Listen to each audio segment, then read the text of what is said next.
பக்தரோட 10 bound நகை மாயமான வழக்குல விசாரணைக்கு அழைத்து செல்லப்பட்ட இளைஞர் அடிச்சே கொலை செய்யப்பட்டுள்ளதா குற்றச்சாட்டு எழுந்திருக்கு. மீண்டும் ஒரு சாத்தான்குளம் சம்பவமா மாறுகிறதா திருபுவனத்தில் நடந்துள்ள இந்த திக் விசாரணை?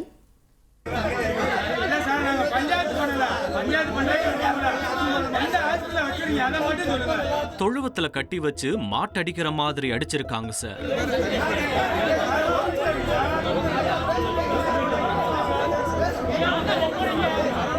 மிளகாய்த்தூள், கண்ணாடி, இரும்பு கம்பியெல்லாம் அந்த இடத்துல கிடக்கு. தப்பே பண்ணிருந்தாலும் கூட இப்படியா விசாரிப்பாங்க? நிச்சயமா இது கொலைதான். பாதிக்கப்பட்ட குடும்பத்துக்கு உரிய இழப்பீடு நிதியும் நீதியும் கிடைக்கிற வரைக்கும் இறந்தவரோட உடலை வாங்க மாட்டோம்னு உறவினர்கள் திட்டவட்டமா தெரிவிச்சிருக்காங்க.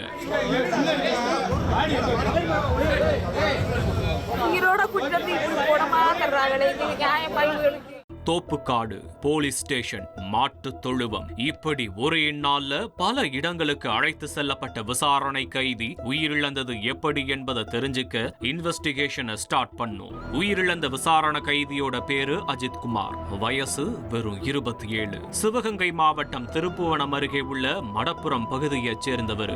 இவரோட தந்தை சிறு வயதிலேயே இறந்துவிட்ட காரணத்தால குடும்பத்துக்கு மூத்த மகனான அஜித் குமார் தான் திருப்புவனம் அருகே உள்ள பிரசித்தி பெற்ற மடப்புறம் பத்ரகாளியம்மன் கோயில்ல ஒப்பந்த ஊழியரா பணியாற்றி அம்மாவையும் தம்பியையும் கவனிச்சு வந்திருக்காரு. வழக்கமா வெள்ளி செவ்வாய் கிழமைகள்ல இந்த கோயிலுக்கு பக்தர்கள் அதிக அளவுல சாமி கும்பிட வரது உண்டு. சம்பவம் நடந்த வெள்ளிக்கிழமையும் பக்தர்கள் கூட்டம் சும்மா அலைமோதி இருக்கு. அப்போ மதுரையைச் சேர்ந்த சிவகாமி என்கின்ற மூதாட்டி அவரோட மகள் நிக்கி என்பவர் கூட கோவிலுக்கு சாமி கும்பிட வந்திருக்காங்க.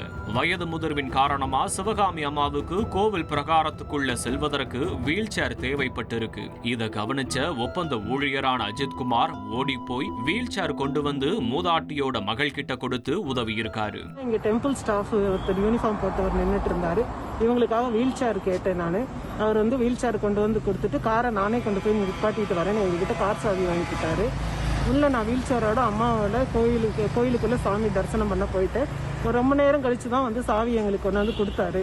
திரும்ப ரிட்டர்ன் வந்து நாங்கள் வண்டியை அவரை வந்து எடுத்துகிட்டு வந்து தர சொன்னோம். இப்போ வண்டி எடுத்துகிட்டு வந்து தந்தாரு. அப்படியே நாங்கள் கிளம்பிட்டோம். தாயும் மகளும் சாமி கும்பிட்டு விட்டு பிரசாதத்தோட சீக்கிரமே அங்கிருந்து கிளம்பி போயிருக்காங்க. ஆனா சுமார் 2 மணி நேரத்திற்கு பிறகு சிவகாமி அவர் கார்ல கழற்றி வச்சிருந்த 10 சவர நகையை காணும்னு மகள் கிட்ட தெரிவிச்சிருக்காங்க. அதிர்ந்து போன நிக்கியோட மொத்த சந்தேகமும் ஒப்பந்த ஊழியரான அஜித் குமார் மேலதான் திரும்பி இருக்கு. உடனடியா யூ டர்ன் போட்டு கோயிலுக்கு வந்த தாயும் மகளும் அஜித் கிட்ட மேற்கொண்ட விசாரணையில அவர் தொடர்ந்து முன்னுக்கு பின் முரணான தகவல்களை தெரிவிச்சிருக்காரு. அஜித் குமாருக்கு கார் ஓட்ட தெரியாத காரணத்தால அவர் நண்பர் மூலமாவே நிக்கியோட காரை பார்க் பண்ணதா தெரியுது. அந்த கோயில் ஸ்டாப் மேல உங்களுக்கு சந்தேகமா இருக்கா? அந்த டெம்பரரி கோயில் ஸ்டாப் மேல உங்களுக்கு சந்தேகமா இருக்கா? ஆமா, கண்டிப்பா. சரி, அவர் தான் எடுத்துட்டு போனாரு. HRNCல இருக்கிறவங்க எல்லாம் கூப்பிட்டு விசாரிச்சப்போ அவர் நிறைய முன்னுக்கு பின்ன முரணா பதில் சொன்னாரு. என்கிட்ட 500 ரூபாய் கேட்டு அவர் கொஞ்சம் தகராறும் பண்ணாரு. வீல் சேர் கொண்டு வந்தால 500 ரூபாய் கொடுங்க, நாங்கள் 5 ஸ்டாஃப் இருக்கோம் அப்படின்ற மாதிரி சொன்னார். நான் 100 ரூபாய் தான் கொடுத்தேன். இமீடியட்டாக அவர் ஃப்ரெண்ட் ஒருத்தருக்கு ஃபோன் மூலியமா எனக்கு அந்த மேடம் 500 ரூபாய் கொடுத்தாங்க, உனக்கு ஜிபே நான் அனுப்பிடுவேன் அப்படின்ற தகவலும் சொல்லியிருக்காரு. இவர்கிட்ட வந்து சாவியை கொடுத்து வண்டியை ஓரமாக நிப்பாட்டிருங்கப்பா அப்படின்னு சொல்கிறாங்க. இவர் என்ன பண்ணுற, கார் ஓட்ட தெரியாதனால இன்னொரு நபரை கூப்பிட்டு ஓரமாக நிப்பாட்ட சொல்கிறாங்க. இப்போ நிப்பாட்டிட்டு அவர் சாவியை கொடுத்துட்டு போயிட்டாரு. மறுபடியும் அவங்க சாமி முடிச்சுட்டு சாமி கும்பிட்டு வெளியே வந்து மறுபடியும் பார்த்ததுக்கப்புறம் இன்னொரு நபரை வச்சு காரை எடுத்து மூவ் பண்ணி அவங்க வந்து அப்பயே கிளம்பிட்டாங்க. அவங்க அம்மாவும் பொண்ணு அப்பயே கிளம்பிட்டாங்க. கிளம்பி போய் அவங்க கரெக்டாக ஒரு காலைல 10 மணிக்கு வந்துட்டு 11 மணிக்கெலாம் கிளம்பிட்டாங்க. ஒரு 2 மணியை போல் வந்து காவல் நிலையத்தில் கம்ப்ளைண்ட் கொடுக்குறாங்க. என்ன கம்ப்ளைண்ட் கொடுக்குறாங்கன்னா, நான் பர்ஸில் வந்து நான் ஒரு 10 பவுன் நகையும் ஒரு 2000 ரூபா பணமும் இருந்ததா சொல்லி புகார் கொடுக்குறாங்க. இவங்க வந்து அந்த நகையை எப்படியாவது காவல்துறைகளுக்கு வந்து மீட்டு கொடுக்கணும்னு கேட்டுக்கிறோம். நாங்கள் திரும்ப ரொம்ப தூரம் போக வேண்டியிருக்கு. இவங்களோட உடல்நிலையும் மோசமாயிட்டே இருக்கிறனால இது சம்மந்தமாக என்ன நடவடிக்கை எடுத்திருக்காங்கன்னு தெரியல. நான் வந்து கம்ப்ளைண்ட் கொடுத்துருக்கேன், ஆனால் அதுக்குரிய சிஎஸ்ஆரும் எங்களுக்கு இன்னும் தரலை. எஃப்ஐஆர் போட்டுருக்காங்களான்ற தகவலும் தெரியல. ஸோ கம்ப்ளைண்ட் மட்டும் நாங்கள் எழுதி கொடுத்துருக்கோம். அதுக்குரிய மேல் நடவடிக்கை என்னன்றது தெரியாமல் நாங்கள் வெயிட் பண்ணிட்டு இருக்கோம். இதன் தொடர்ச்சியா சந்தேகத்தின் பேர்ல காவல் நிலையத்திலையும் புகார் அளிச்சிருக்காங்க. புகார்தாரர் சிவகாமியோட வயசு 73. அவர்கிட்ட நீங்க ஞாபக மறதியில எங்கேயாவது விட்டுட்டீங்களான்னு எந்த ஒரு கேள்வியும் கேட்காத காவல்துறை ஒப்பந்த ஊழியரான அஜித்தை குண்டு கட்டா தூக்கிட்டு போய் விசாரிச்சதா சொல்லப்படுது. விசாரணையில உண்மையை சொல்லுமாறு அடிச்சு கேட்டும் தனக்கு தெரியாது சார்னு அஜித் குமார் எவ்வளவோ சொல்லியும் அத போலீஸ் நம்புறதா இல்ல. அஜித்குமாரோட சகோதரர் மற்றும் நண்பர்கள் 5 பேரையும் சந்தேகத்தின் பேர்ல அழைச்சிட்டு போய் அவங்களையும் அடிச்சு விசாரிச்சிருக்காங்க. தூங்கிட்டு ஒரு காலைல 6 மணி பார்த்தீங்கன்னா 3 போலீஸ் வந்தாங்க.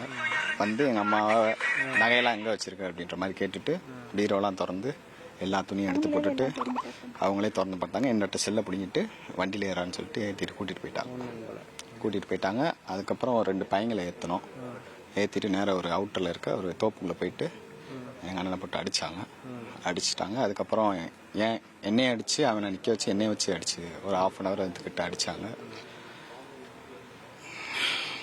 வெள்ளிக்கிழமை மாலை தொடங்கின இந்த விசாரணை மறுநாள் சனிக்கிழமை மாலை வரைக்கும் இடைவிடாமல் நடந்திருக்கு. ஒரு கட்டத்துல அடி தாங்க முடியாம அஜித்குமார் நகைய கோயில் பின்புறமா உள்ள மாட்டு தொழுவத்துல வச்சிருக்கேன்னு தெரிவிச்சிருக்காரு. உடனடியா அஜித்குமார வண்டியில ஏற்றி அழைச்சிட்டு போய் காவல்துறையினர் மறைச்சு வச்சிருக்கிற நகையை எடுத்து தருமாறு கேட்டு இருக்காங்க. ஆனா நகைய தேடுறது போல நாடகமாடிய அஜித், சார் நான் இங்கதான் வச்சேன் ஆனா காணோம் சார் என காவல்துறையினரை டைவர்ட் பண்ண முயன்று இருக்காரு. அவர் குற்றச்சாட்டை ஒப்புக்கொண்ட காரணமே அப்படியாச்சும் கொஞ்ச நேரம் காவல்துறையினர் அடிப்பதை நிறுத்துவாங்கன்னு அண்ணன் நினைச்சதா அஜித்தோட சகோதரர் தெரிவிச்சிருக்காரு. அவனுக்கு லாஸ்ட் வரையும் தெரில அப்படின்ற ஒரு வார்த்தை சொல்லிட்டு இருந்தேன். ஆனால் அவங்க அதை ஒத்துக்கிறாம அவன் என்ன சொல்லிட்டானா, அடி தாங்க முடியாம நான் அங்கே கூட்டு போறேன் இங்க இருக்கு அப்படின்னு சொன்னோன்னே கொஞ்சம் அடிக்க குறைப்பாங்கன்னு சொல்லிட்டு சொன்னேன்.